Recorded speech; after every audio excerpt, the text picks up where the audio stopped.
Hello everyone, Miss Stemmer here. So today our I can statement is I can find the volume of polyhedrons. Now polyhedrons, those are our 3D figures that we have been working with nets on. Now volume is the amount of space taken up. So here are our notes on volume. I will have these posted. Now if you need help with any of this, please let me know. But the volume, or this right here, this is what we're going to be using to find volume of something. If you're a type of person where you like to write it down, I know some of you do, just write it down, pause the video, write it down, and then proceed with the lesson. Okay? So volume is the amount of space that we take up, and we label it in units cubed. Cubed is with the third, it looks like the exponent there. Here are our steps that we follow to find volume of something. We identify the base. I've shaded the base here. Okay, we find the area of that base. So like 6 times 8, and then I times that by half because it's a triangle. Now if that base was a rectangle or a square, I wouldn't take it by half. I just do base times height.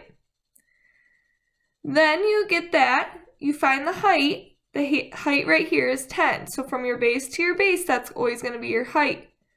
So we take the base of our area and we times it by our height. So for example, this one would be 24 times 10, which gives us 240 units cubed. Notice I have that label there. Now we're going to put this into practice. So if you turn to page 249 in your math journal, we are going to show how we are going to find this. Okay? So looking here, and it shows you two different ways that you could do this. You could do length times width times half, or you could do base of area times height. I personally like the base of area because triangle, we don't always take length times width. Okay? So here I have 30 times 40. So my number model is going to be 30 times 40. Which is my base of area, and then I identify my height here, which is 50. Okay?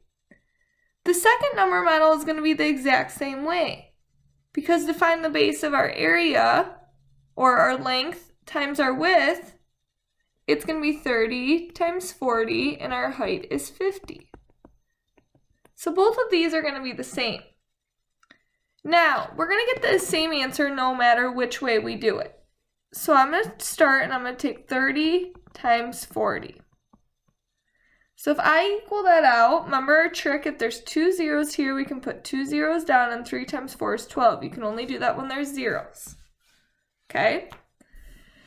Then we're going to take that 1,200 and times that by 50.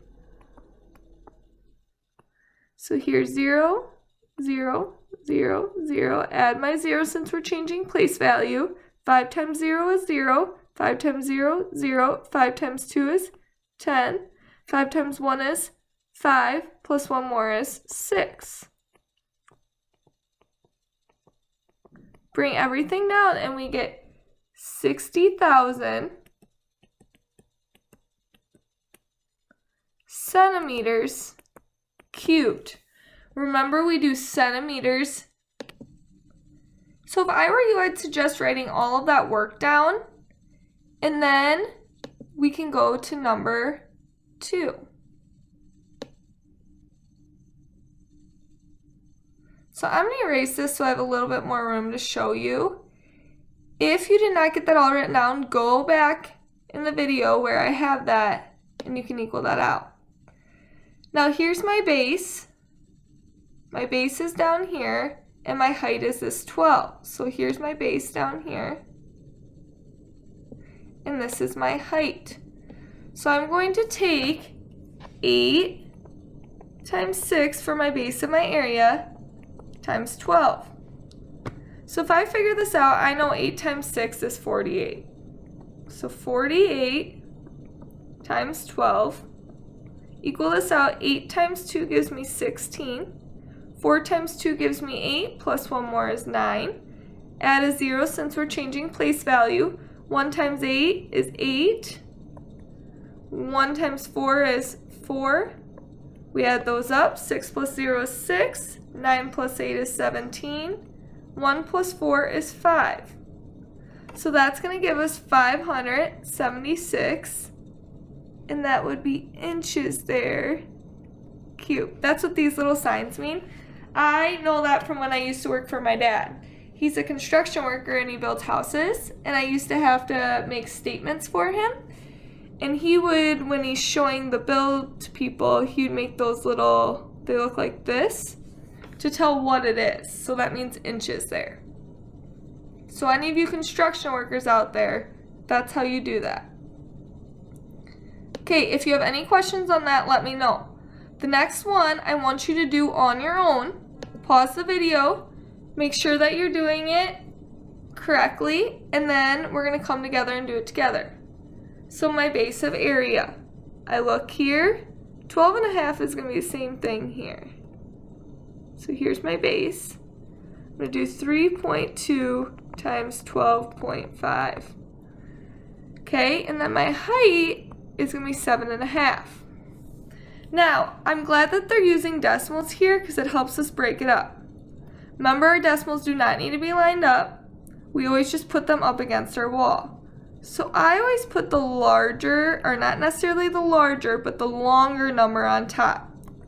So 12.5 times 3 and 2/10.